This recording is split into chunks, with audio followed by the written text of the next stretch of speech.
Is the scientific evidence for the soul overwhelming? Our guest today is a former materialist who rejected belief in the soul, but because of his work and research as a surgeon, he now believes the scientific evidence is compelling.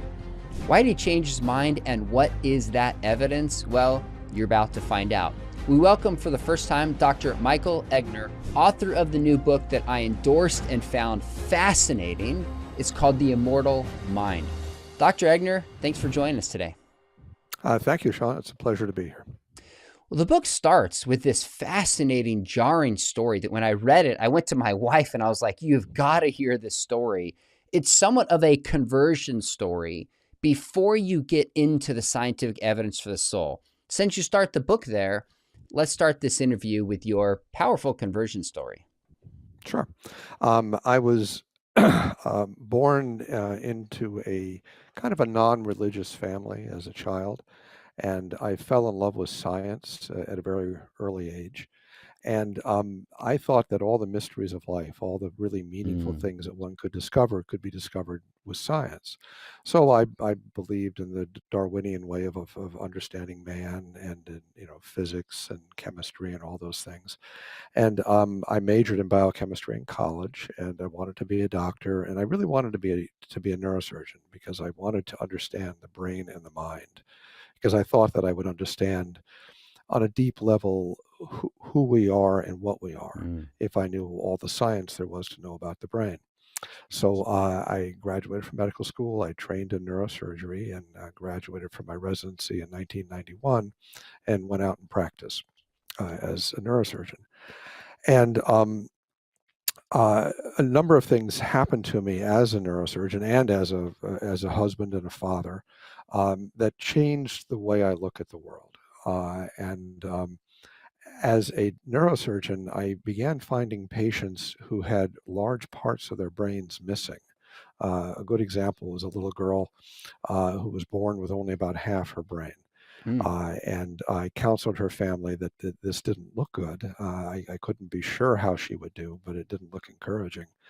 And as she grew up, I followed her, and she was normal at every stage of development. In fact, rather bright. Wow. She's now in her mid-20s and a vibrant, normal young woman, has a great job. Her mother says she's too smart for her own good, and she has half a brain. I have a number of other patients with major parts of their brains missing who are really okay, who are really fine. And that didn't fit any of the neuroanatomy textbooks that I read in medical school. There were strange things going on there. The whole thing kind of came to a head when I was operating many years ago on a woman who had a brain tumor in her left frontal lobe. And we do awake brain surgery at times. And what awake brain surgery means is that the patient is given a local anesthetic like Novocaine, so they don't feel pain. The brain itself has no sensation of pain, so it's just like cutting your hair. You don't feel anything. And we can stimulate the surface of the brain and get a map of the critical parts of the brain. So, for example, if I'm removing a tumor, I can find out what parts I have to protect and what parts I can safely remove to get the tumor out. So it makes the operation safer. So she was awake, and I was taking out the tumor and taking out much of the left frontal lobe of her brain, and we were having a conversation. And it was a perfectly normal conversation. It's the same kind of conversation you and I are having here right now, as her big part of her brain is coming out. And it didn't seem to make any difference in her conversation. Fortunately, that was the whole point of the surgery, was to keep her healthy. And after that operation, I thought, my goodness gracious, we don't understand what the brain does. There's something deeper here, because none of my textbooks said you could take out most of the left frontal lobe and have a person be perfectly normal. At around the same time, I had a religious conversion, one might say, and it was related intellectually to some of my doubts about Darwinism. I began reading more deeply about the Darwinian explanation for how we became human, and it struck me as pretty weak science. I thought it was pretty bad science. I didn't look at it at that point from a religious standpoint. I just thought of all the scientific disciplines I knew, this is the one that I think was the least rigorous.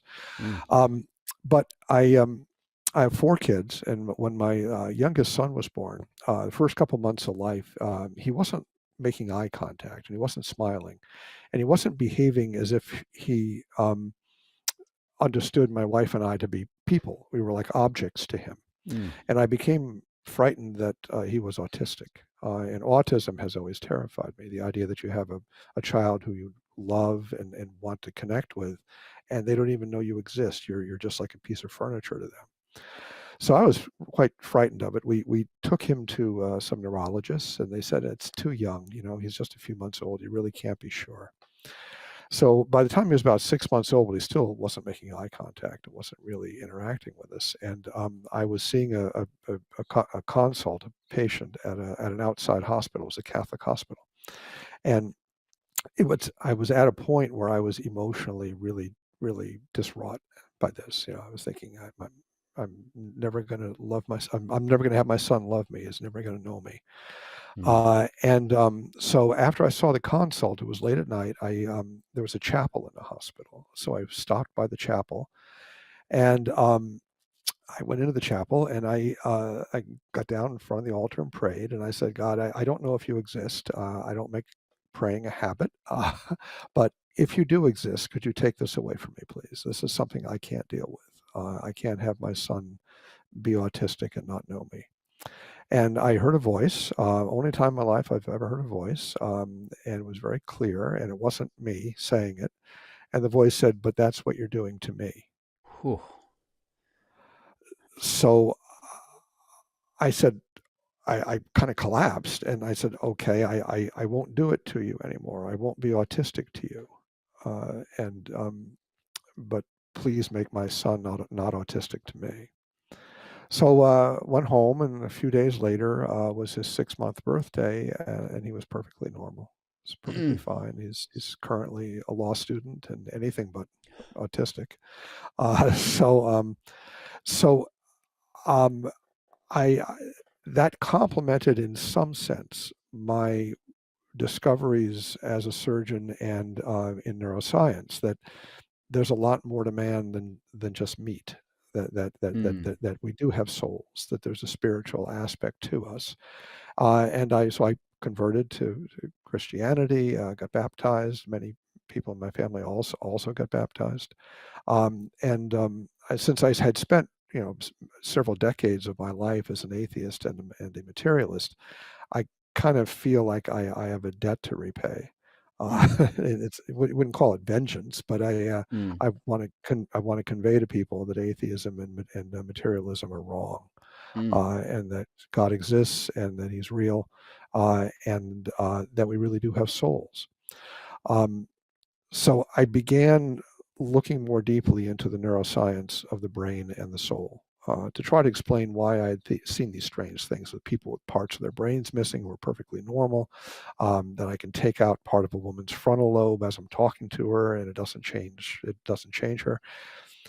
And I found that there were other neurosurgeons and other scientists who really had seen the same kind of thing, that I wasn't the first person to notice this.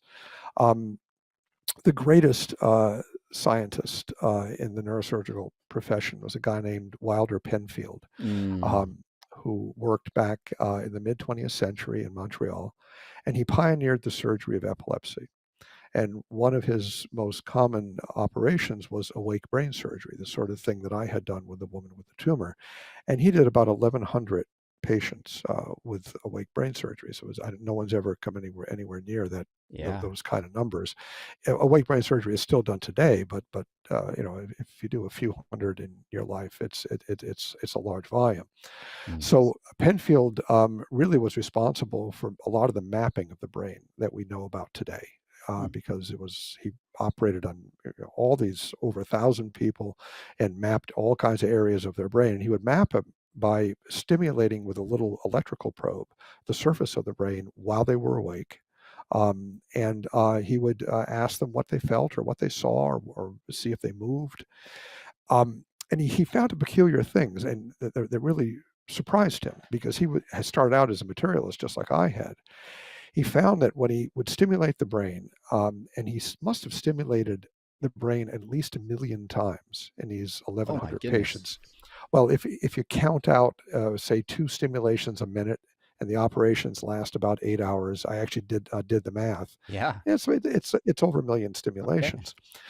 He could only stimulate 4 things from the brain. He could make the person move. He could stimulate the motor area and they'd raise their arm. He could make them have a perception, let's see a flash of light, or smell something, or hear something. He could make them have an emotion. There are parts of the brain where if you stimulate it, you can get a powerful emotion. You can get fear or joy. There's a part of the brain that makes you laugh, that if you stimulate that, you feel like everything's funny. And he could stimulate memories. He could stimulate certain parts of the temporal lobe, and you'd have a memory of your mother's face, or a memory of a conversation that you'd had years before. But those were the only things he could stimulate. And what he left out is everything we're doing right now. He couldn't stimulate abstract thought. He couldn't stimulate the ability to contemplate philosophy, or to think about the meaning of life. He couldn't stimulate mathematics. Nowhere in the brain could he stimulate someone to say, 1 + 1 is 2. He couldn't stimulate logic, or history, or music, all the different kind of abstract higher level things we do. And he came to the conclusion, because he was a pretty honest man, he said, well, maybe I can't stimulate abstract thought because it doesn't come from the brain.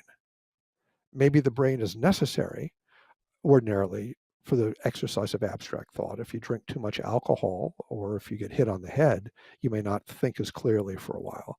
But that doesn't mean that the thought comes from the brain. So he said that and he called abstract thought mind action. He said that you can't stimulate mind action from the brain. You can stimulate individual things: movement, perception, emotion, and memory. But that's it. And then he looked back at the whole record of seizures, epilepsy. Looked back at thousands of cases of epilepsy, and he found exactly the same thing. When people have epileptic seizures, they do certain things. They can go unconscious, but not always. Sometimes they're awake when they have the seizure, and they have movements, or they have perceptions. Sometimes you have memories. Sometimes you have emotions, but there are no calculus seizures. No one's ever had a seizure where they couldn't stop doing mathematics. And Penfield said, why not? If mathematics comes from the brain, and there have been hundreds of millions of seizures, once in a blue moon, you'd trigger off 1 + 1 = 2, and you couldn't stop. He said it never happens. So the same thing that he found with seizures is what he had found with the awake brain surgery, that the brain is an organ that only does certain things. And the main things it does is it makes us move, it makes us perceive, makes us remember, and gives us emotions. But it doesn't serve as the source for abstract thought. So that was a remarkable finding, and it's been pretty much ignored within the neuroscience community. You read textbooks and people talk about it. I've had debates with neuroscientists where they say, "Oh, that Penfield study." I mean, that was 100 years ago. We have much better studies now, and the reality is we don't have much better studies now. These were on 1,100 people, over 1 million stimulations by a first-rate scientist who studied the results. And nothing we do nowadays comes anywhere near that kind of detail and that kind of rigor. So Penfield's work, I think, is amazing. He wrote a book called Mystery of the Mind. If viewers are interested in that, it's available on Amazon, where he recounts all of his experiences. He also found that free will doesn't come from the brain. And the way he found that was he would ask the person during the operation, just raise your arm occasionally, just by free will. And what I'll do is I'll stimulate occasionally the part of your brain that controls your arm, and I'll make it raise. And I want you to tell me when your arm goes up, did you do it or did I do it? And they always knew. There were tens of thousands of stimulations. He could never simulate free will. He said, well, it's because free will doesn't come from the brain. It's a spiritual power. It's not a physical power. So that got me to thinking, and it made sense in light of what I was seeing in my own patients. And so I looked deeper into the neuroscience. And That's I'm an happy to amazing. talk about that if you'd like. Yeah, let's go into some of these details. It's amazing that it's kind of this coalescing together of this personal spiritual journey and the neuroscience. It's not one or the other. There's kind of this intersection of the two. Let me Yes. take a step back. You said this kind of earlier towards the beginning about the person with, half a brain who functioned normally and was even bright. And you said something referring to kind of neuroanatomy of textbooks not preparing you to expect this. What is the worldview that's often in neuroanatomy textbooks? Why, as a materialist, did you not expect this? Um, as a backstory to that, there is there was a science of phrenology, of reading the bumps on a person's skull to understand their personality and understand their brain, that was developed back mainly in the 19th century, a little bit into the early 20th century. And it was people think of it as a pseudoscience. It was kind of crazy. You would feel the shape of the skull and say this person's an honest man or something. Sure. But phrenology wasn't quite as crazy as it seemed. It was wrong, but they didn't have radiology. They didn't have CAT scans or anything, so they couldn't image the brain. The skull does slightly, in some way, conform to the shape of the brain. Hmm. So that was the only way they could have to evaluate the brain. And what phrenologists were facing was there was increasing evidence back then that certain areas of the brain controlled movement and perception and emotion and memory. That was becoming clear even in the 19th century. So they figured everything in the mind was controlled in the brain somewhere. So they started looking for honesty and integrity and social deviance, and they figured, well, I'll see if I Gotcha. can find that. Mm. So it wasn't a completely irrational scientific project. It failed. It turned out that there is no part of the brain where you have honesty or integrity. That doesn't come from the brain like that. But so it was abandoned. But many philosophers of the mind have pointed out that modern neuroscience is kind of like high-tech phrenology. That Mm. is, that neuroscientists are saying, well, the frontal lobes are the processing areas for abstract thought. So it's kind of another version of phrenology. In fact, we use functional MRI imaging, which is a method of MRI imaging where you can see areas of the brain that light up when a person is thinking about certain things. And that's a lot like phrenology, in a sense that you're looking for the spot that lights up to to tell us about your character or about what you're thinking and things like that. And that's actually pretty weak science. And I think of it as high tech phrenology. So what I think the textbooks have gotten wrong is that they don't understand the relationship between the soul and the brain, and they don't understand how the brain is wired. There are certain parts of the brain that are that are hardwired. That it's like your computer. If you damage your computer in a particular spot, you can predict what's Mm. going to happen.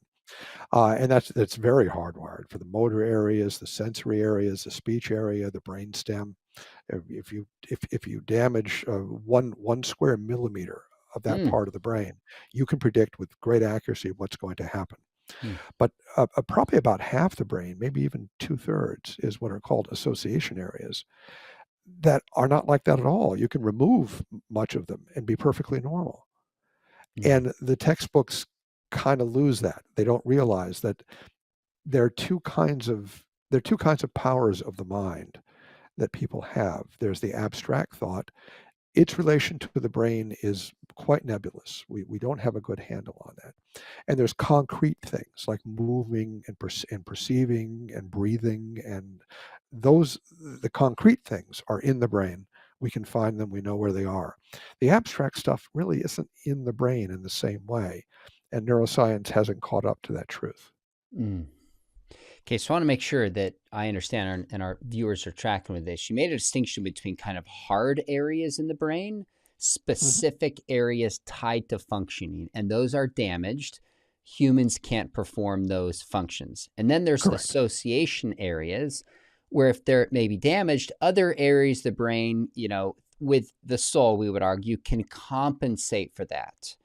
Is the argument that from a materialist position, there should be no association areas and everything should be reducible in principle to certain areas of the brain, because that's all we are is the brain and matter. So like a computer, you remove Right. that part, it doesn't function. Is that accurate?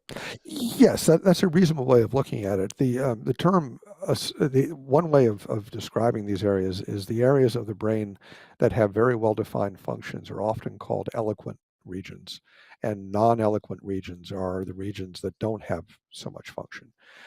People describe the non-eloquent regions as being association areas, but that's because they don't know what they do. So you just say it's association areas, but Gotcha. you can remove them and you still Mm, associate just fine. So it's not even clear what they mean by association areas. I mean, it's supposedly it's where coordination and organization takes place. But in any machine that has coordination and organization going on, if you damage the coordination and organization, you substantially damage the machine. But that's often not the case with the brain. I mean, mm. the anterior left frontal lobe is considered an association area, and I removed it in a woman as I was talking to her, and she remained exactly the same.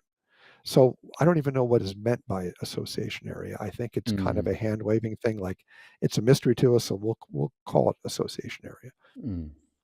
That's really helpful. Okay, so let me ask you one more question before we dive into the evidence. There's these split brain experiments you talk about, totally fascinating. You get into near-death experiences, damaged brains. We're going to get there. But I was asked a question this past week. I was speaking at my alma mater where I did my doctorate, Southern Baptist Theological Seminary, talking about the evidence for a soul. And a student asked me this question. He said, I'm engaging a friend of mine who's a skeptic, doesn't believe in the soul. And he points out how when certain areas of the brain are damaged, the personality changes.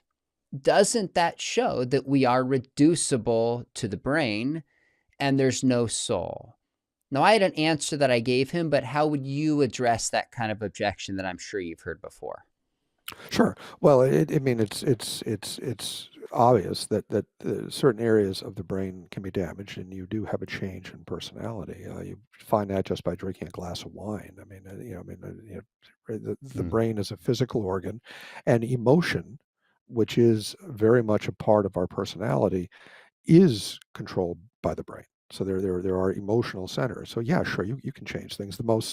Um, the most famous person that people talk about who had brain damage and a change is Phineas Gage, Mm. who had a spike driven through his brain, and he was a church-going kind of conservative guy before it happened, and was a little bit more of a libertine afterwards. So Mm. it still wasn't such a bad guy. I've actually read a bit about him. He wasn't that bad, but he kind of lived a high life a little bit after. But that's not news. That's not surprising. As I said, you have a few drinks of wine and you're going to behave differently. So there's no question that there's a component of us that is lodged in our brain that controls our emotional tone. That's sort of the emotional background of how we live our life. That doesn't mean that we don't have souls. Then it gets into the question of how do you define a soul? Mm. It's I'm happy to go into that now. It's a little bit of Aristotle and Thomas Aquinas, so it gets a little deep. But um, we tend to think of souls as like ghosty things that kind of inhabit our bodies, like they're the Sure. same shape as us, but they step outside of us and they're translucent or something. And that's not really the classical way of understanding the soul, and at least in many Christian perspectives, not the Christian way.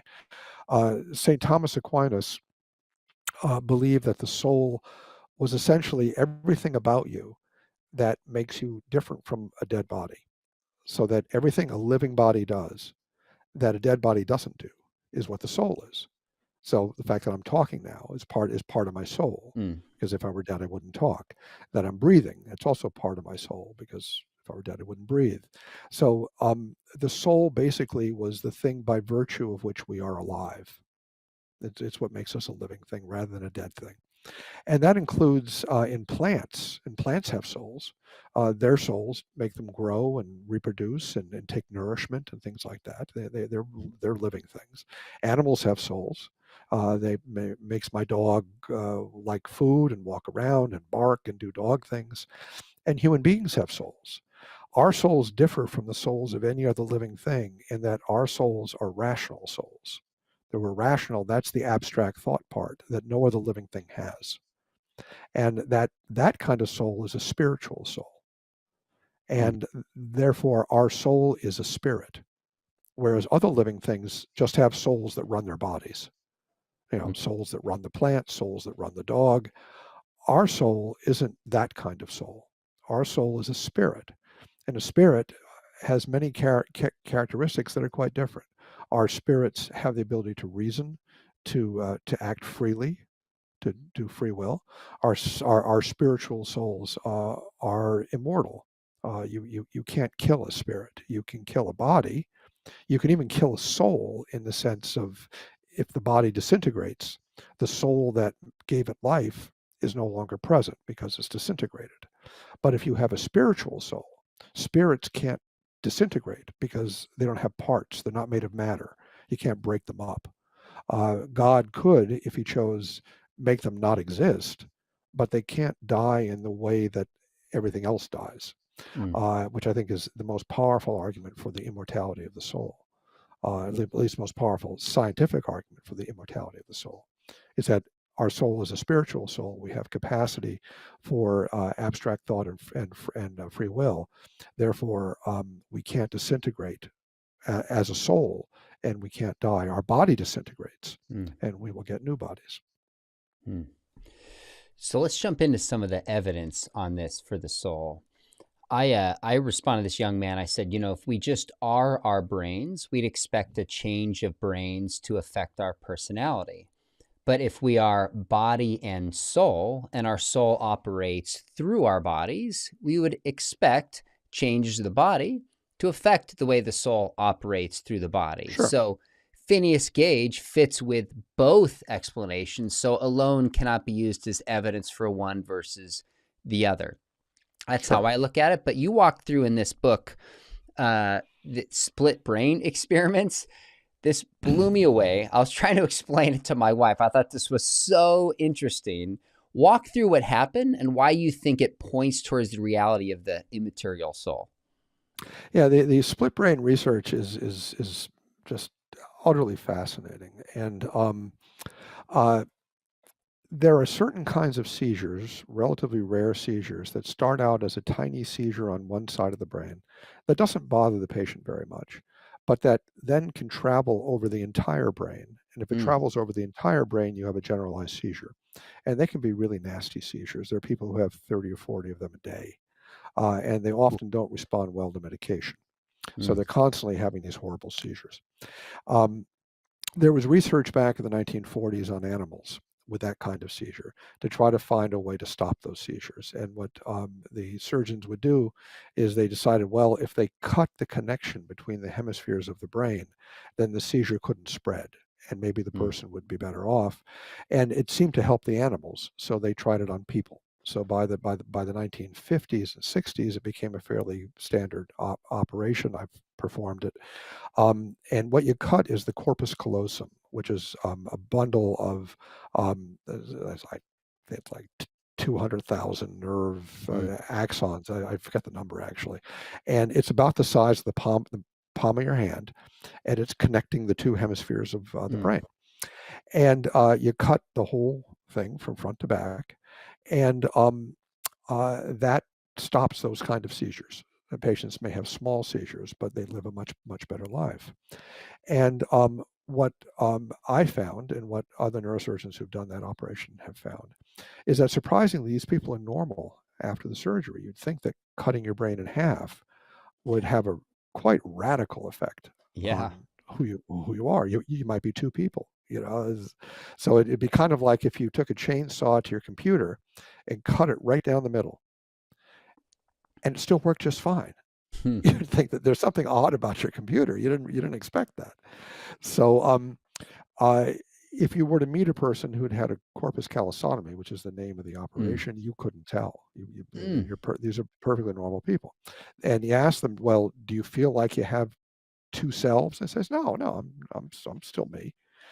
So there was a neuroscientist named Roger Sperry back in the middle of the 20th century who realized that even though these people seem completely normal, it's a wonderful experiment in a way to separate the hemispheres. And he did very detailed research to try to find out, well, is there anything abnormal about them? And what he found was that some of their perceptual abilities were split.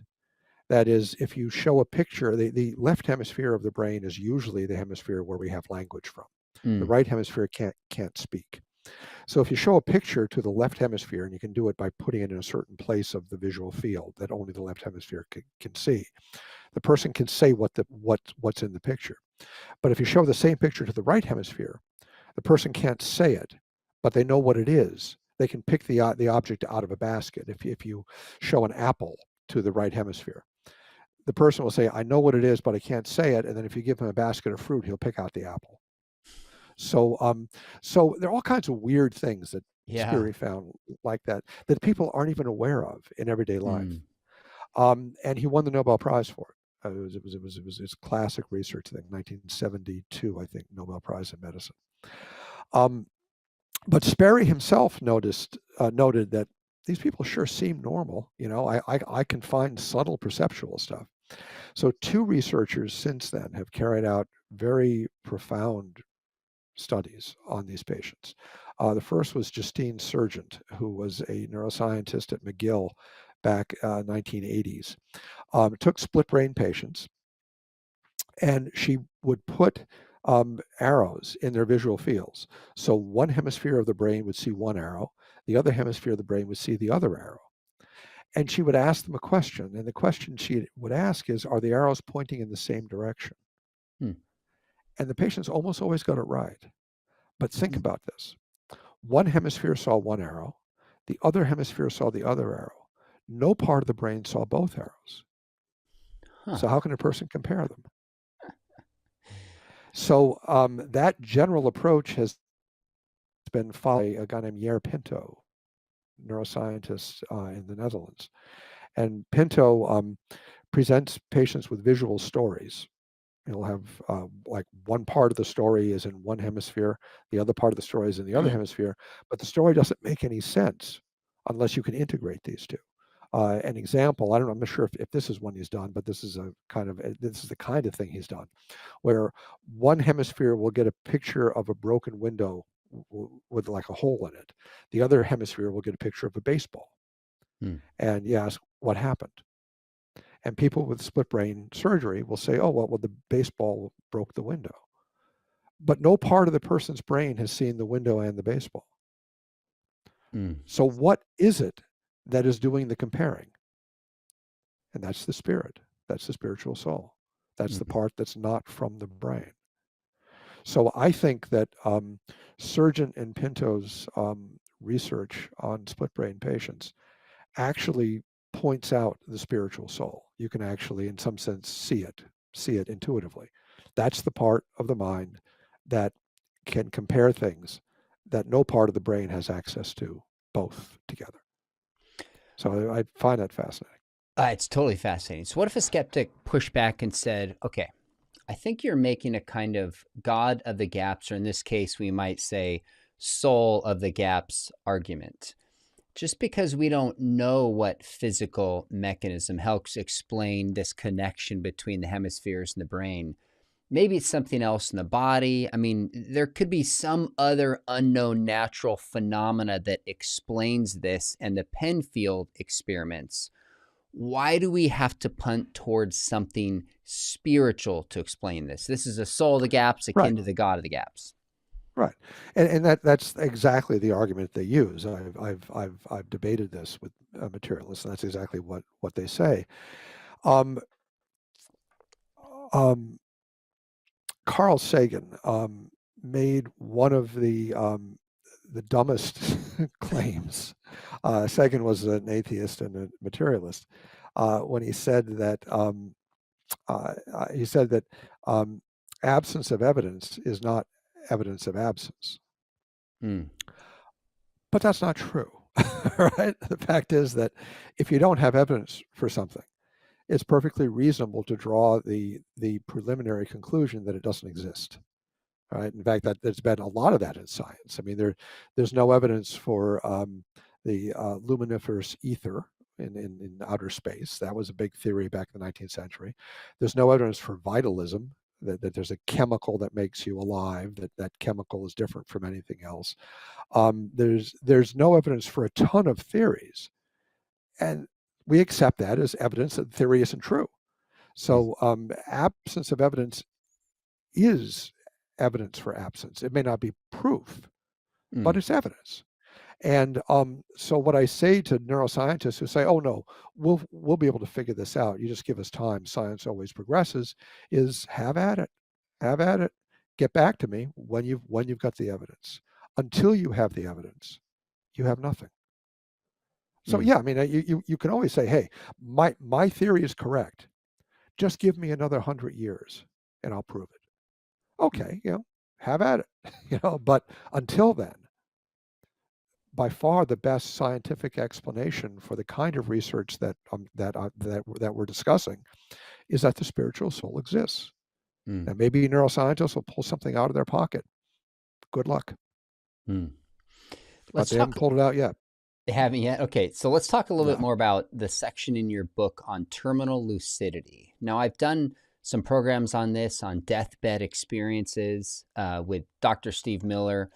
We've covered this, but I thought it was fascinating that it came up in your book as a piece of evidence for the soul. So talk about what you mean about that, and why you think that points towards the soul.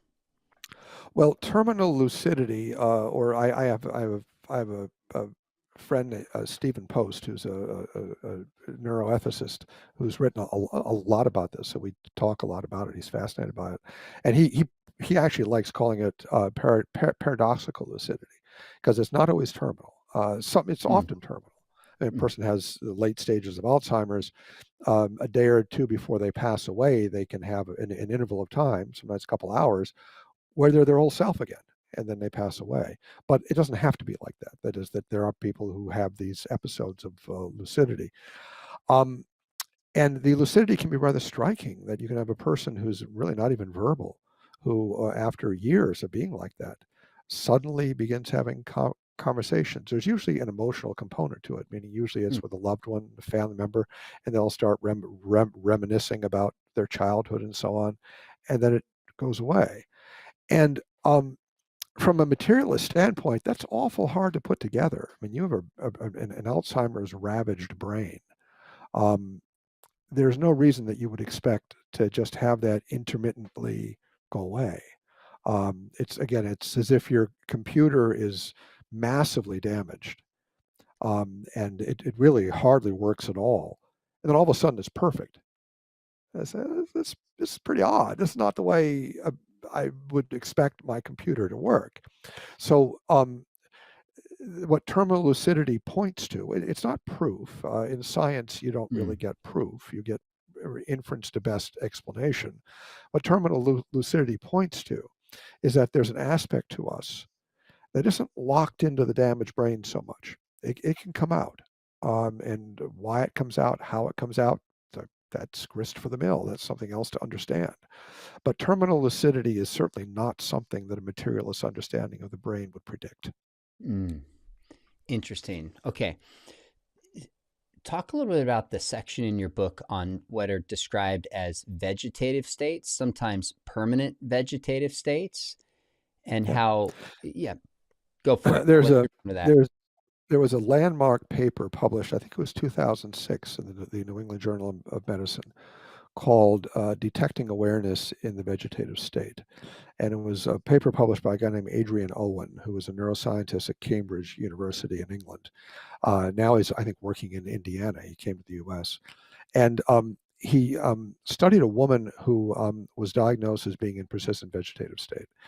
This is the same state, for example, that Terry Schiavo was in. You may recall the Terry Schiavo case. But she had had an automobile accident, had massive brain damage, and several years later, had still not woken up out of coma. And by examination by her doctors in Cambridge, she had no mind.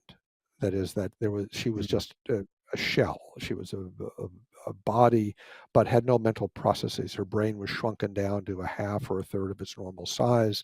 Mm. Most of it was destroyed, and there was just nothing there. She was reflexes. She had sleep-wake cycles, but showed no evidence of understanding anything about what was going on around her or of having any thoughts at all. So Owen put her in an MRI machine and did functional MRI imaging. And functional MRI imaging shows brain areas lighting up if you're thinking about things. And he put her in the machine, put headsets on her, and he asked her to think about things, think about playing tennis, think about walking across the room, etc. And areas of what was left of her brain lit up, which was kind of odd. He didn't expect that. So he took normal volunteers, took 15 normal volunteers, put headphones on them, stuck them in the MRI machine, and asked them the same questions. And they had the same patterns of brain activation as this woman in persistent vegetative state had, which on a superficial level would lead you to think, well, that means that she's thinking like they're thinking. Mm. So what he then did, because he's a really good scientist, he said, well, I'm not sure this is about thinking. Maybe just the noise, the sound coming into the ear is what's making the brain light up. Maybe understanding isn't a part of it. So he took the normal people, put them back in the MRI machine, and he asked them the same question, but he scrambled the words so they didn't mean anything anymore. And the brains didn't light up. He puts her back in the machine, scrambles the words, and her brain didn't light up. Wow.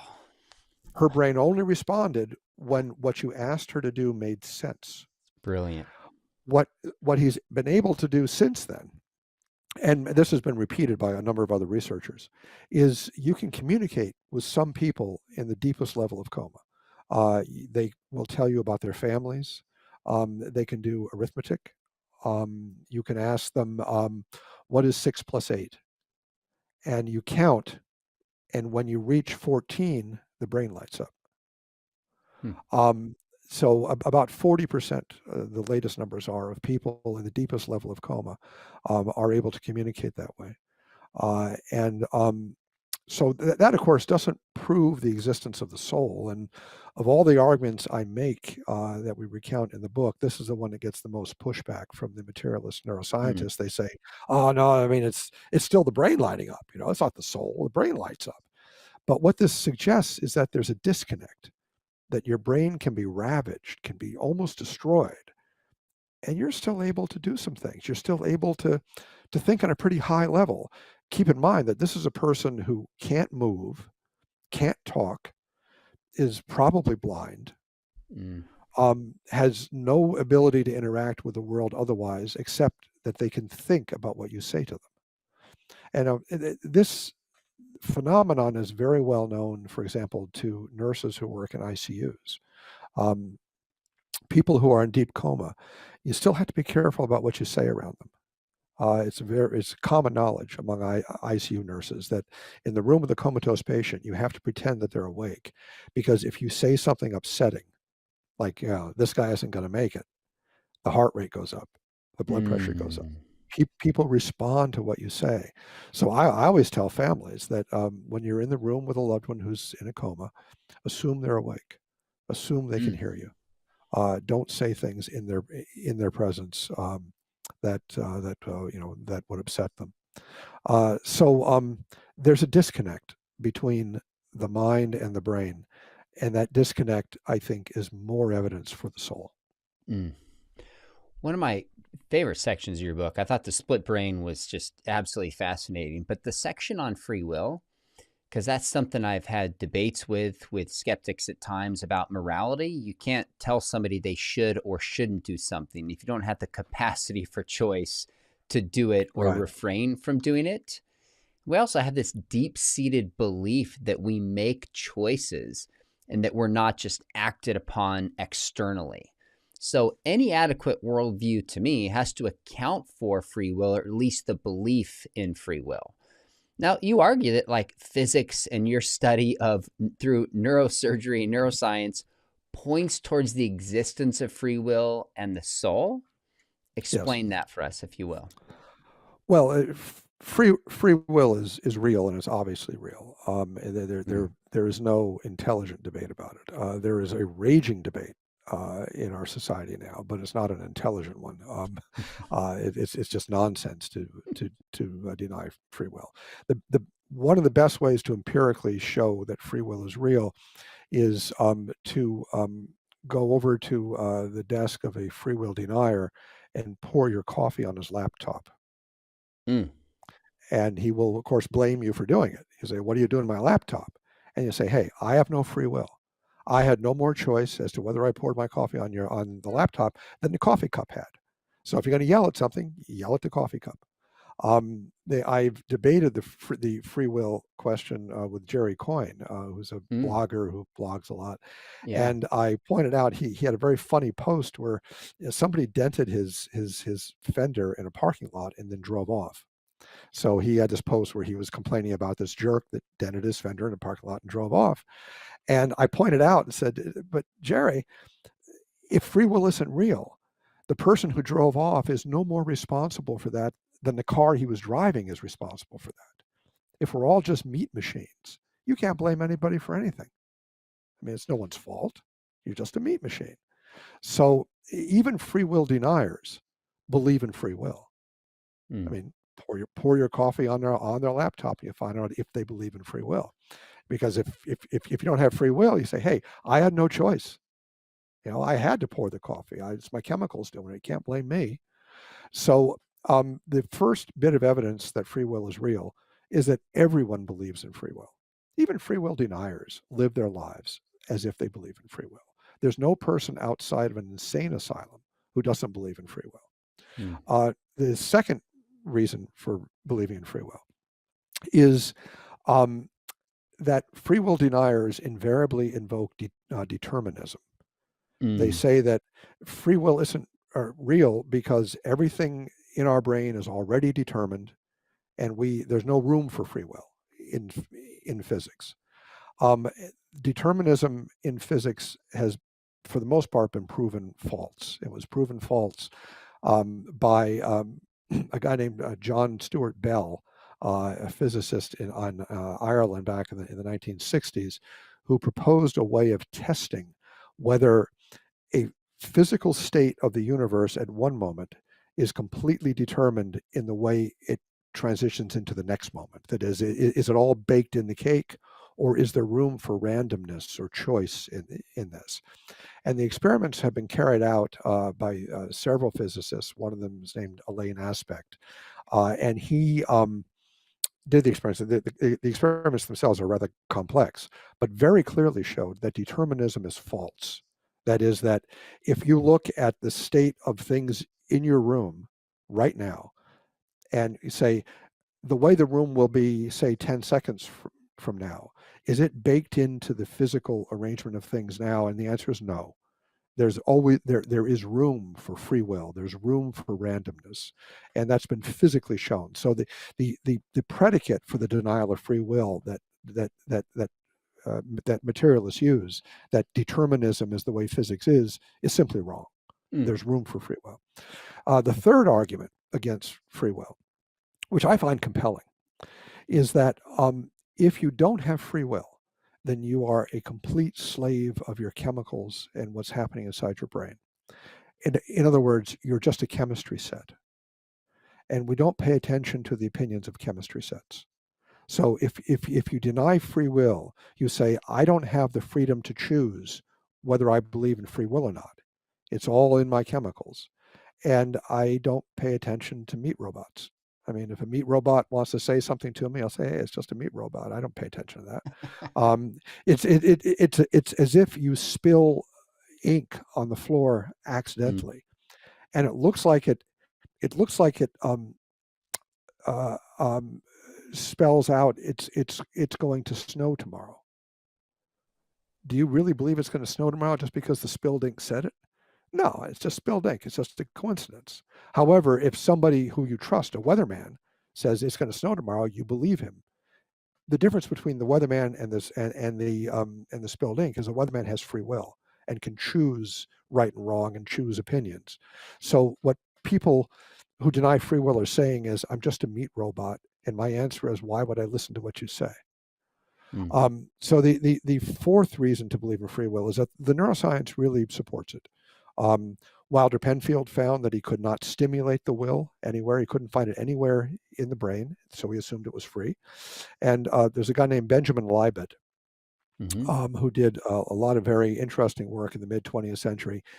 He found that there are brain signals, electrical signals, that happen before we make decisions that superficially look as though our decisions are driven by those signals and we didn't really have any choice.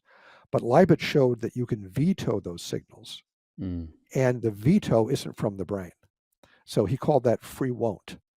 And he pointed out that the idea of free won't very nicely fits the traditional Christian understanding of temptation and sin.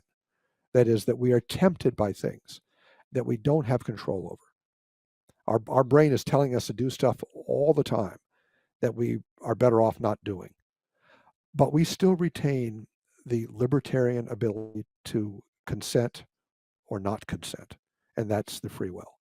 So the argument about free will, in my view, is not even really an argument. The evidence is overwhelming that free will is real. And in fact, we all believe free will is real, even free will deniers, because they live their lives as if free will is real. So of course it's real. The point you made towards the end about Penfield, I find just compelling in the sense that when he would prick the brains in a certain place, the patient's hand would move. But then they could distinguish between, oh, you did that, and I'm holding with my hand back, the hand moving, I did that. So there's this recognition of internal causation and external causation from the outside in. So it seems, and people always know the difference. And we naturally recognize that. So you'd have to explain somehow we've been wired through this blind evolutionary materialist process to be able to make this distinction for some survival advantage. Like, I don't even know why we would need the belief that we have free will in the first place, let alone the belief of making a distinction between internal and external causation. That's to me where it becomes just implausible. Well, the spiritual qualities of the soul that we've talked about, which are intellect and free will, there's the capacity for reason and the capacity to choose freely, couldn't have evolved anyway, because they're not physical. Evolution, to the extent that it's a real thing, and I think overall the Darwinian way of looking at evolutionary changes is just junk science. I think it's terrible science. But even if that were true, you couldn't evolve free will, and you couldn't evolve the capacity for reason, because free will and reason are not physical things. And if evolution is true, it can only affect physical things, because physical things are genes and natural selection, all that stuff. So this spiritual soul of man is created. It's not evolved. It can't be evolved. Some parts of our body may have evolved. That's open to debate, but not the spiritual soul. It can't evolve. You really get into the root of what a materialistic process could in principle explain. So if ink fell on the ground and said, like, take out the trash, or it's going to rain, we know it's not going to say that anyways. It's mathematically improbable, but in principle, if it did, we wouldn't ascribe any authority to it. It's just an accident. It doesn't mean anything. But the origin of consciousness, the origin of free will, the origin of information in DNA, these are not physical things. There's an immaterial essence here. And how are they explained by a physical process? I had a debate with Michael Shermer for a couple hours, maybe 6 months ago. And his explanation, not the only one, is just kind of an epiphenomenon. It just appears at a certain level of complexity. And to me, I just think that's the ultimate non-explanation. It's a fancy word to not explain a phenomenon at all. Now, let me ask you this question. You use this word in the book, and I'm an academic, so I was told in my interview at Biola early on, they're like, you're an apologist, and sometimes apologists can overstate stuff. in academics, we need to really nuance things and stay very sober. And I'm like, okay, I understand. Yet in your book, you talk about the overwhelming scientific evidence for the soul. Now, I know you use that word intentionally. Tell me why, and just kind of sum up, if you were going to say to somebody, why do you think the science is overwhelming towards the reality of the soul? Sure. Well, the reason it's overwhelming is because when you look at this, at the really seminal experiments done in cognitive neuroscience over the past century, many of them point very directly to the existence of the soul, and none of them provide any evidence to think that the soul doesn't exist. I mean, you can certainly study the brain from the standpoint of ordinary activity of the brain, action potentials, neurotransmitters, and that's perfectly good science. But that doesn't disprove the soul by any means. But there's tons of evidence. A very good example was Wilder Penfield's experiments stimulating the surface of the brain. I actually recently had a debate about this with a neuroscientist, and Penfield did, again, over 1 million individual stimulations of the surface of the brain in 1,100 patients, and not a single time stimulated any kind of abstract thought at all. You have to admit that abstract thought probably doesn't come from the brain. Science doesn't get much better than that. You have 1 million trials of an experiment and a glaringly clear answer. The split brain surgery work, which is utterly fascinating. The idea that a person can compare images that are presented separately to the brain hemispheres, which are disconnected, and the capacity to compare the images cannot have come from the brain itself, because there's no part of the brain that sees both images. The idea that a person in the deepest level of coma, whose brain has been functionally destroyed, can do mathematics and can talk to you about their family and even talk about philosophy using functional MRI imaging. All of these things obviously point to the existence of a set of powers of the mind that are unlinked to a substantial degree from the physical brain. And that's the spiritual soul.